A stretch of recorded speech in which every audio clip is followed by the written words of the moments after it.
You're listening to COB Conversations on the Business of Brands with Sudeep Chawla and Sharavana Raghavan. Hey Sudeep, how are you?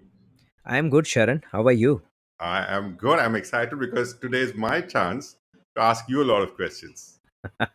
Yes, it is. Go So, what are ahead. we talking about today? Okay, so today we will talk about a topic called branding without marketing. Okay. We will talk about these two terms, branding and marketing, which are often used interchangeably by some people. Hmm. So we'll talk a little bit in detail about what's the difference between the two. Okay. Which one are we suggesting all the small business owners and startups to do from the very start, Hmm. and how can they do it when they are even building their business. Wow. Awesome. Because, like you said, it's being used in conjunction with each other. They're using replaceably almost. But the fact that both of us are in branding and marketing and they're saying branding without marketing, well, I'm curious as to what we say.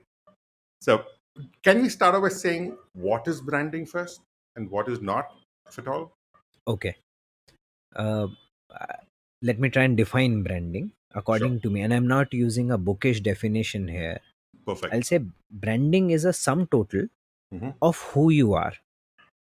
Okay. Yeah, so therefore your intrinsic beliefs, your mission, your personality, and their articulation, whatever you are inside and whatever you are outside, all of that put together and its articulation. And therefore, in one line, if I say it is therefore a promise package to your consumers. Okay.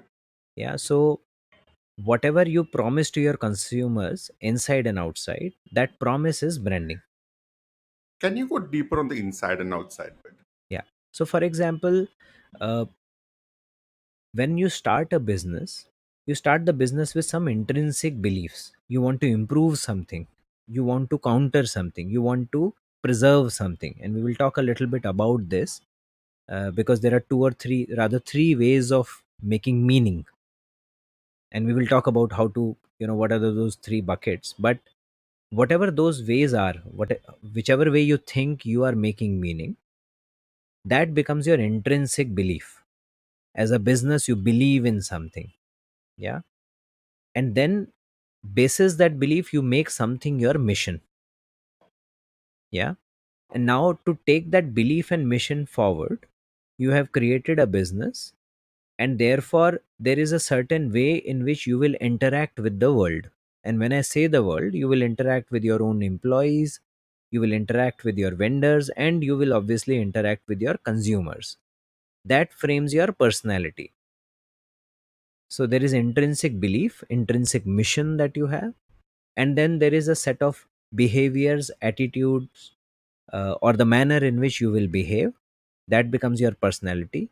The sum total of these two, what is intrinsic to you and how you will behave with everybody else, becomes branding. And therefore that is the package that you bring to the consumers. So, when you say it is for vendors and employees also, so I was more looking at branding without marketing facing the consumer. Yeah. Are you saying the culture of the company is intrinsic to the brand they build? Yes, actually one of the more ignored part of branding Hmm. is the fact that because you have created a promise package, you have to be consistent in that promise regardless of who you are facing. And one of the more Okay. ignored stakeholders in that promise is your internal stakeholders. When a Hmm. business is starting, you hardly have any consumers, you don't have money to advertise about your business. So therefore people around you are the first guys who should be talking about your belief, who should be feeling your belief. And the Right. only way they will feel your belief is when you are able to tell it to them with the same amount of conviction, and you're true to your inner conviction as well as your outer personality. And Wow. hence, according to me, branding starts from the time you make your company. When you start thinking about your company, it pervades through how you name your company, how you talk about it to the very first person that you talk with. It Uh-huh. pervades through all the interviews that you do, your early stage employees that you hire, how you treat them, how you talk with them, and then how the collective of your company talks to everybody in the outside world. So that is where branding starts from. Awesome. And I'm smiling like a Cheshire cat, which people who are listening to this cannot see because you've landed on a prize question of mine, which is I meet a lot of startup founders who say, I want to do my branding later. I'm too early for branding. And you just told me branding starts with your first conversation about the business. So can you go deeper on that? How soon must branding start? And I think you cover a little bit of it with uh, saying that it starts with a conversation. It's not just about marketing, it's about the culture. But I'm going to have a rejoinder to this question to say, how soon must branding start is one. And for a startup founder, it is all about trying new things and trying different things before they land on what exactly the business should be about. In fact, today people Yeah, are figuring their business models even after the IPO.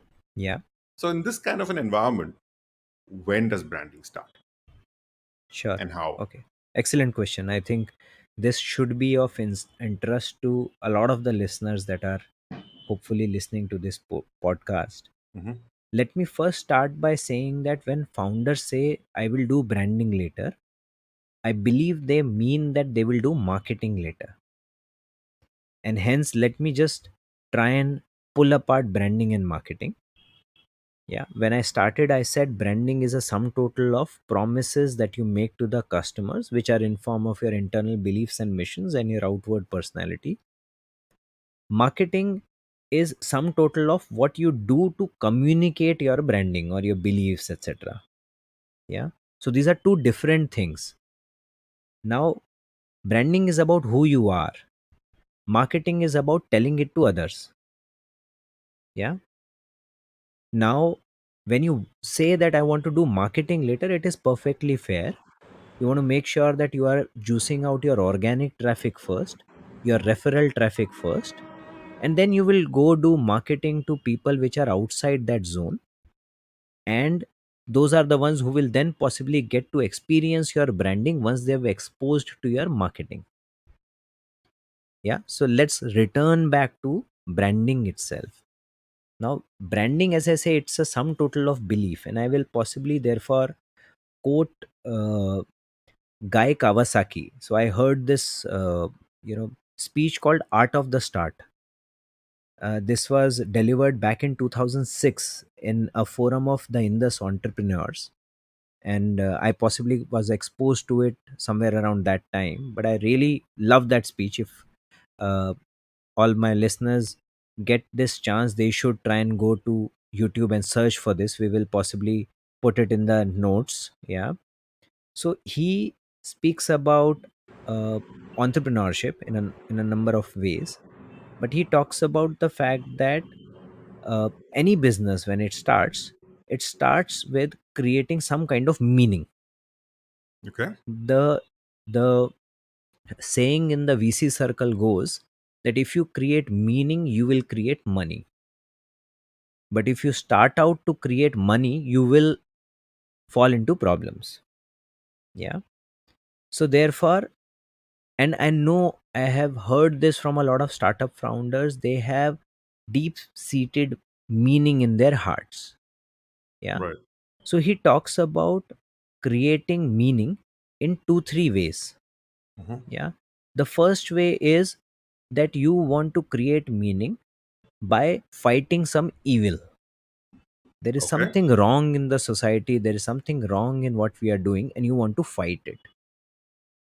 Second type of meaning is you want to fundamentally improve the quality of life of your consumers. Hmm. And third type of meaning is you want to prevent the end of something good. Okay. Yeah. So one of these three would be true for every startup, every meaningful startup that you come across. Correct. Hmm. For example, you can think of it in this manner.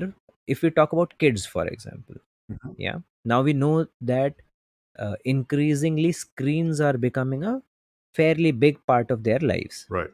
and every parent that you speak to is worried about this today. Mhm. So if there is a startup which believes that playing outside is great, Mhm. yeah, and therefore they want to prevent the end of something good, they will talk about go outdoors, do something with your time, don't sit in front of screen, etc., etc., and they'll do something about it. Mhm. Yeah. Surf Excel has been on this. When they say daag achhe hain, Right. their clear message is about go outside and play. Right. They are preventing the end of something good. Right. Yeah. Similarly, if you let's talk about Hindustan Unilever brands only. Mhm. uh, Red Label, Mhm. for example, talks about conversations. Mhm. Yeah. And they talk about fighting some of the preconceived notions that that the society holds. Right. Yeah, they formed a band with a bunch of eunuchs Mhm. called the Six Pack Band, Mhm. etc., to fight the misconception that the society holds against them. That would Yeah, be fighting an evil. fighting an evil. Perfect. Yeah. Okay. The third thing is fundamentally improving the quality of consumers' life. Talk about Lifebuoy. Mhm. Yeah. Now, Lifebuoy has this fundamental mission of making sure that people are able to wash their hands, and the washing of hands, according to them, in a lot of places prolongs the life of newborn kids. Right. A lot of the newborn kids don't stay beyond the age of 7, don't remain alive beyond the age of 7, because they suffer with measles and various other diseases because they don't wash hands. Right. Right. And they're doing this work with a lot of villages, I think in Karnataka, Uh-huh. to make sure that the age the average age of a infant or a kid prolongs Hmm. just with the habit of washing their Wow. hands. So that is about fundamentally improving the quality of consumer life. And there could be many toothpastes, Hmm. started off with a mission of saying that we want to make sure that people brush their teeth right, and therefore the quality of life improves, etc., etc. These three ways are which in which a startup founder or a business owner fundamentally creates meaning. Now when Mhm. you create a meaning, that means that this is the fundamental belief in your heart. So Right. that is where you start with. So frankly, it starts from the time when you have even not even conceived your business, Mhm. but you're driven by solving for some problem. Right. So the belief starts in your heart. Mhm. Then you start convincing people around it that this is a problem worth solving, Mhm. and there's a big business opportunity there. What you're doing is, therefore, you're building the belief set around your brand. Right. Yeah. Then you start giving it a name. And whenever you then talk to investors, you talk to early stage employees, you convince them by talking to them about the problem you're solving Mhm. and the bigness of the opportunity. Right. Both these are part of your fundamental belief. And hence, you have to recognize that you've already started investing into your brand. Wow. All marketing asks you to do, or the subject of marketing asks you to do, is now that you have this belief, you hold this belief in the deepest core of your heart, Mhm. make sure that all elements of your business talk about it, exhibit it. Wow. Yeah. And Awesome. therefore, to your question, Sharan, Mhm. right from the very moment that a startup founder gets inspired to create something, Mhm. the branding process starts. Germination. Yes, the sooner you realize that these are where the seeds of my brand are coming from, Mhm. the better you will be able to translate it into every element of your startup or your company. Right. Right. Makes so much sense. You're listening to Cobb, Conversations on the Business of Brands. Your hosts are Sudeep Chawla, marketing practitioner, business leader, and educator to advertising and marketing professionals, and Sharavana Raghavan of Vitril Innovations, consultants to consumer facing brands and businesses. For more information, go to copcast.net. If you find this podcast helpful, please help us by telling your friends and rating us.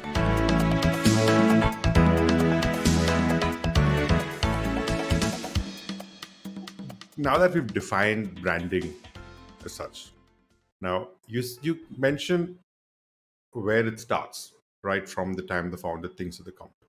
Yeah, So what else makes branding? Are we talking about the four P's or five P's, or what is it that we're talking about when we say the other elements of branding? sure. So I don't frankly have a framework to it. Uh, All right. I Come I on, dis that's what we all exist on. Everybody makes I frameworks. dislike frameworks, and I would say that uh, anything and everything Hmm. which touches your internal and external customers becomes a part of branding. And you know this is the principle. Let me tell you the application of the principle. Okay. So when you're designing your products or your service, Hmm. yeah, how you design that product or a service becomes branding. Yeah, when Okay. you're the shape or the size or the packaging or the claims that you make for it, Hmm. when you design your website, which is your interface to the outside world, that becomes part of the branding. And then you go beyond it. Yeah, any operation, anything which touches customer, that is what we spoke about. So customer service operations, your call center, Right. that becomes part of branding. Your Right. HR interviews, how you're treating people when they are coming in, what is it that you're testing them on, what core belief you want them to have before they join your company, what should they be driven by, those are all parts of branding. Yeah, Okay. so you have to think about internal as well as external stakeholders. Yeah, Oh, it is okay. all about when you're early stage business, honestly you want more than enough people talking about your mission to the world. Right. And my question to all the startup founders or the small business owners out there, if your employees, if your early employees and your early customers or your early vendors don't talk about your mission, then who will? Hmm. Yeah. So therefore you have to find multiplier in every person that you meet. Right. And the multiplication will only happen if you repeat your beliefs, if you repeat your message with the right amount of consistency and frequency, which is your promise. So therefore your when you keep repeating your belief Hmm. with consistency and frequency, that becomes your brand promise, and that is the branding. Uh, right. That's a very, very different perspective, but it kind of makes a lot of common sense. Yeah, And yeah, just one point on what you said, Sudeep. You said you should include this in your hiring philosophy. yeah. So, is it important that every employee of the company must be aligned to the values or the purpose of the company? Is there no way we can work around that? I would possibly think so. Okay. Regardless of how large a company becomes, Hmm. you are finally hiring an employee to make sure that they make a long term career Hmm. and they are able to add significant value to the company. Right. And one possible way, the only possible way, is that the values of the employee and the values of the organization are very closely knitted to each other. They might not articulate the value in same manner, Mm-hmm. and therefore over period of time, this is how culture pervades. The Hmm. culture of an organization tends to bring that their intrinsic value to the forefront, but they should have that value. Yeah, so if you're a business, for example, some time back I was listening to this um, uh, uh, YouTube video Hmm. of conversation between Shantanu Deshpande of the Bombay Shaving Company Hmm. and Ashish Mohapatra of Off Business. Okay.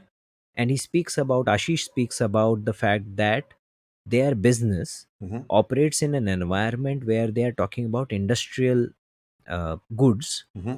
Yeah, uh, where they are talking to suppliers as well as vendors of a fairly large size, Okay. and therefore the business really really needs to fight hard, and therefore they need people who are able to fight hard, Mm. and therefore one of their core hiring philosophies is to shortlist people who have not had it easy in life. Mm. Wow. Yeah, so either they have had some kind of parental bereavement, Hmm. or they have had some kind of setbacks in their personal life, or they are from smaller towns, something which qualifies for the fact that they have had to fight to reach where they are today. Wow. Yeah. So I was, it kind of strengthened my belief that you should know what your business needs and what your business believes, Hmm. and you have to find a way to uh, judge that coherence in the candidate that you are meeting. Right. Right. That's amazing. That's amazing you say that. So I know you might have a few other points to make, but I'm going to ponder on this a little bit longer. Yeah. To say, when I get it, it works for startups that way. So just for a moment, if you want to expand out to say, now a lot of startups are also acquiring other brands. Hmm. Now, what happens in a house of brands? So Hmm. there could be brands that have, say, conflicting cultures or different cultures, not necessarily conflicting, but let's just say they're different cultures. And what does a company do then? Is that a common denominator? Hmm. So fair. So I've had that experience where I'm working today in Pidilite, Hmm. and from that experience, I can say that yes, there is a common denominator, Okay. and needn't be the minimum common denominator per se. All right. No Yeah. common minimum programs here. No common minimum programs. There is some basic culture on which every company thrives, not Hmm. just survives but thrives, Hmm. and that culture surely would pervade across house of brands. Mm. Its application, its manifestation might be different for different brands. Right. So for a Hindustan Unilever, Mm. and the personality of an axe Right. is very different from personality of a lifebuoy. Absolutely. But Hindustan Unilever would have certain understanding of the kind of individuals who will succeed in the company, Right. who will ultimately possibly handle one of the two brands, or they might get to handle both. Right. Yeah. Right. I think that makes a lot of sense, as in having a common denominator, but not necessarily the lowest common denominator, so that you Yeah. maximize the potential in working together. I Yeah. think that's brilliant. So okay, so can I kind of push you now into the space of the startup world without marketing? Hmm. You said consistency, Hmm. and you said the word compounding earlier. Hmm. So how does that work in a world where we're all chasing RoAS every day and Hmm. lead generation every day? So how does this work? Hmm. Okay, I think we alluded to it in our last conversation as well. Hmm. But first, let's talk about repetition and compounding. Okay. Yeah, you would find that brands which have built themselves some amount of customer franchise Hmm. are recognized by the repeated messages that they've been able to say over and over again. Okay. Yeah, so that consistency of repetition leads to recognition is a simple fact, Fair. and you would Got it. find this across history. Yeah, Agree. all great leaders, their ideas and their articulation doesn't change. Right. They will talk about the same thing over and over and over again. Right. So that's clear. Now what happens is that once you start repeating, Hmm. which means the message keeps solidifying. Right. Yeah, so therefore that is what I call as compounding interest, which means Hmm. even in ROAS terms, Hmm. if you are doing your branding right, and you are even running your performance marketing campaigns with the right amount of marketing content, Hmm. your ROAS of every successive campaign should keep becoming better. Okay. Why? Because with every set of campaign, you have strengthened certain beliefs in your loyalists, Hmm. and you have created some minimum belief in your trialists. Hmm. And within a finite set of consumers, therefore you are seeing a step jump. Every time you do a performance marketing campaign, you strengthen the belief of somebody who was exposed to your beliefs earlier, Hmm. and you create some new beliefs in certain new trialists who have just been exposed to you, and hence your return on advertising spends or ACOS or whatever you call it, Hmm. that should keep becoming better every time you do it. Okay, so it might be a bit of a stretch. Maybe I'm summarizing it wrong. So correct me. Hmm. Hmm. Your culture and how you run the company eventually has an impact on the return on ad spend you get when you do the marketing eventually. Yeah, I would say so. Yes. So it is not a summarization, but it is actually a excellent way of, forcing anybody in the startup world to think about how they are running their business. Wow. Yeah. So today, even before you get to ACOS Hmm. or your ROAS. ROAS, Hmm. even before you start spending, Hmm. you need enough and more people talking about you, your belief, your business. Hmm. A lot of them will tend to be your first customers, your first investors, and your employees. Right. That is where your ROS starts from. They form the first step of the steps that we were talking about. They form the first set of people who are going and converting your first 10, 20, 30, 40 consumers. Right. Yeah. So I would say it is not a stretch, but yes, uh, your employees, the way you build your company, etc., is a significant determinant of how well you will do on ROAS or ACOS, etc., later in your journey. That's amazing. That's amazing. So let me kind of go back to the founder itself, Sudeep. Hmm. Hmm. Now, I keep going back to saying that the founder never really has the entire picture when they start. Hmm. And a lot of the founders I meet today are ones who started very young, and with the infusion of a little bit of capital, Hmm. they kind of start learning how to behave and how to set the culture, how to set the tone in the environment they're building. Hmm. So, are they allowed to kind of iterate as they go along, or is it set in stone the moment they begin? How does this work? Hmm. So let's separate two things out. Hmm. Yeah. Whenever a startup founder thinks about a problem to solve, they have their intrinsic beliefs in place. Right. They might not understand how to create a great culture or how to create HR in their company, Mhm. but those beliefs are right there in their heart. Yeah. Okay. So therefore, their articulation of beliefs and the way their company is creating the meaning, and therefore what the brand stands for, is very clear. Hmm. So over a period of time, the more they articulate it to people, the more their brand, their purpose becomes clearer to them. They start finding the right articulation where they can explain it with minimum number of words used. Right. Yeah. Right. So therefore, at one end, the articulation keeps becoming better and more effective. Right.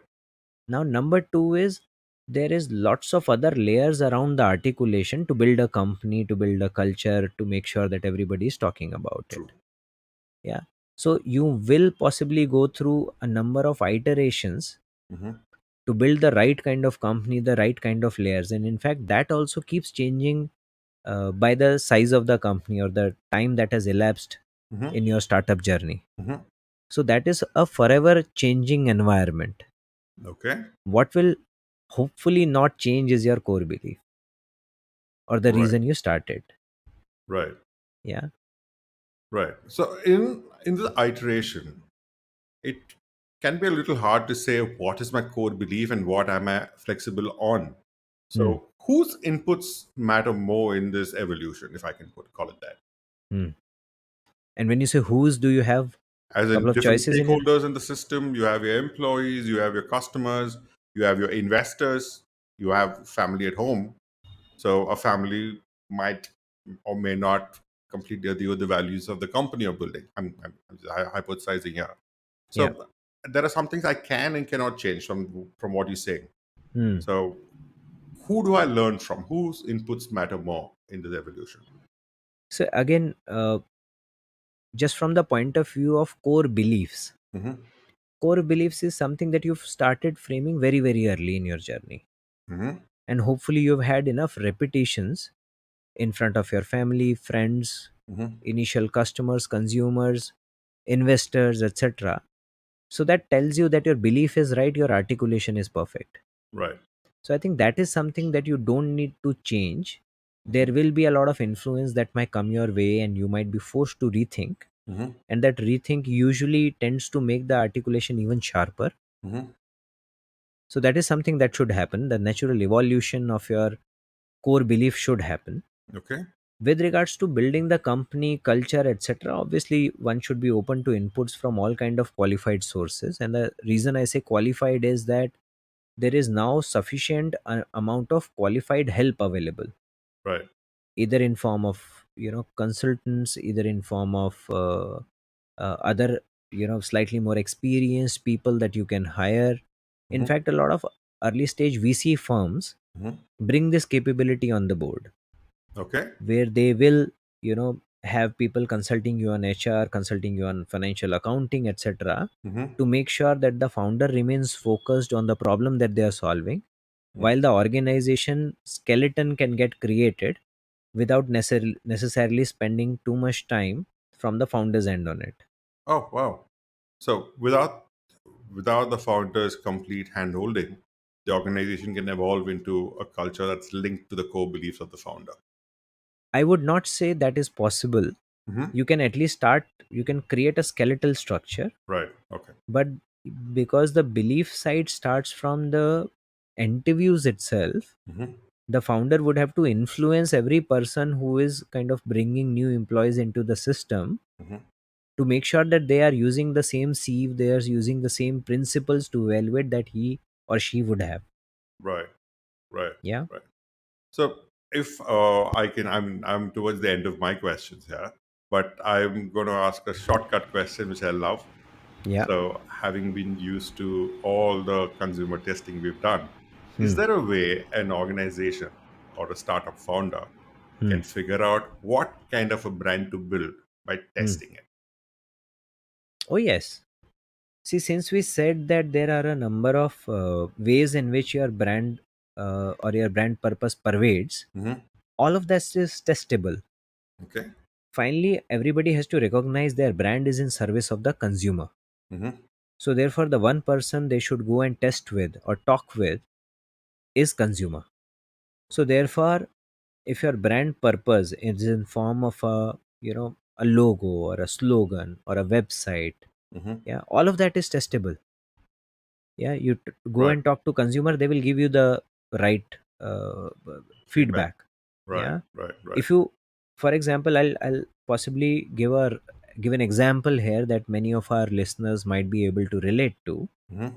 I'm a deep admirer of this business called The Whole Truth. Right. Yeah. uh, uh, the CEO is Shashank Mehta. Hmm. So he started this journey by writing about fitness. Right. Yeah. And I think the content was called Fit Shit at that point in time. Yeah. Yeah. And that is how he evolved. And he said that just writing is not enough. There is sufficient misinformation in the world, and therefore I need to do something about it. Wow. Yeah. And I would invite all the listeners to go to his website, which Hmm. is thewholetruth.com, Hmm. and just see the power of branding. Hmm. This belief that consumer doesn't need to be lied to, and we need to be completely honest with the consumer, Hmm. pervades throughout the website. Hmm. Yeah. Okay. Just look at how they, how they show their chocolates, the kind of packaging they have. They have only three or four contents in every chocolate, nothing else. Just three or Right. four things. Wow. No asterisk, Uh-huh. no hidden remarks, no scientific language, no chemicals. Brilliant. Yeah. Look at their packaging, look at their products, Hmm. look at the innovation choices that they make. Yeah. Look at their website design. They have put their chocolate making procedure on the website. Right. Yeah. And Wow. Sharan, you and me both have worked in a chocolate company. Yeah. The chocolate making procedure used to be something which was very sacrosanct. Absolutely. Yeah. Yeah. In everything that they write, Hmm. they invite participation from the consumer because they said we are on this mission. Wow. So everything about what they do translates into a mission, and then they are asking you to become a part of that mission. Wow. Yeah. This is Some almost on more the lines things. of this B Corp setup that's Yeah. going around, right? A Yeah. lot of Yeah. transparency and Yeah, yeah. being So you open to the go country. there and you will find so many. There are two, three more things that I would want to talk about their business. Hmm. They have these women who sit and make these chocolates. Yeah. Oh, They okay. call them thighs. Okay. So That's they useful. have this section called Meet the Thighs. Oh, That's the kind of transparency they have. So you will be able to see people who are making your chocolate. They have a 3D tour of their factory. So they have nothing to hide. wow. Yeah. Yeah, I Not remember just. there was a post about them going off Instagram recently, right? Yeah. Yeah. Well, what is that about? So, they found that Instagram was not working for them. It was not giving As them in the kind of on returns. marketing and returns. Marketing front, yeah, the Okay. ECOS or whatever ROAS was not Hmm. working. Hmm. And therefore, they went off Instagram, but they realized that a lot of the people, a lot of their consumers are on Instagram and they're going to miss Hmm. seeing the whole truth. Hmm. And therefore, they put out a full page, full post notification about it, being Oh. very transparent that Instagram doesn't work for us and therefore we are going off Instagram. Yeah. And it was again the whole truth. Wow. Yeah. And it's just that when you really really believe in something, you don't just stop at doing one thing. So this guy has made a product, Hmm. right? He's selling that product now. Right. Now he has something called the Whole Truth Academy, Okay. where there is video content about nutrition. Wow. Then he has a Truth Be Told newsletter. Then he has the Whole Truth Project podcast. Wow. Yeah. So it just goes on and on. You look at everything that they do. They were recruiting influencers some time back. No, nobody recruits influencers. You pay influencers and get your job done, Yes. right? A lot of the And these startup influencers founders are there. almost as expensive as celebrities that we can hire. Yeah, yeah, that's the whole problem. Influencers are trying to be celebrities. The reason influencers became big because people were tired of celebrities. Right. Yeah. So you can, these days a lot of the influencers are very open to being influenced, unfortunately. Yeah. So so uh, the Whole Truth Hmm. ran this marketing program Uh, to recruit influencers, and it clearly put out and say, we don't want to influence you. If you genuinely believe in this mission, please come and meet us. And they call them the Whole Truth Sayers. wow. Yeah, you're not influencers, you are the Whole Truth Sayers. So come and talk to us. They had some 120 people applying to them. They finally shortlisted 30. Hmm. Yeah. Wow. And those are the guys that they're working with. So there is also an influencer selection program. The actual recruitment of influencers. It's not. Influencers. Wow. So Oh. you were talking about recruiting employees. Hmm. Here is an example of somebody recruiting influencers. Wow. Leave the employees. Beautiful. Yeah. So that all. So now what happens is I am talking with the possibly some amount of belief about his mission. Hmm. Yeah. Similarly, many of their customers are. A lot of his influencers are. Right. This is branding. Wow. This is branding which translates into free marketing. A lot of people talk about you. You're Right. not spending money. Right. Yeah. And why am I talking about him? Because I have seen consistency of messaging, consistency of promise in everything that his company does. Brilliant. Brilliant. That's a lovely note to close this on, Steve. So I'm going to sum up what you said. It's been like knowledge bombs all through. So you basically said branding is not necessarily linked to marketing. Hmm. And when startup founders say it's too early for branding, they actually mean I'm too early for marketing. Correct. And when they start their business, even when the business idea forms in their head, they are already creating a brand. Correct. And the advent of the branding that they do is how they let this germination of the brand idea seep into the organization and its employees, and is almost used as a filter for the kind of people who join the organization. Correct. And that then is all primed up to go meet the consumer, even outside of marketing, across every other touch point that they can go through with the brand. True. Wow, I think that's a brilliant way to put things up. Thank you so much for putting that together. Thank you for the opportunity, Sharan. Thank you for listening to COB, Conversations on the Business of Brands with Sudeep Chawla and Sharavana Raghavan. Subscribe and learn more at cobcast.net. That's COBBCAST.net.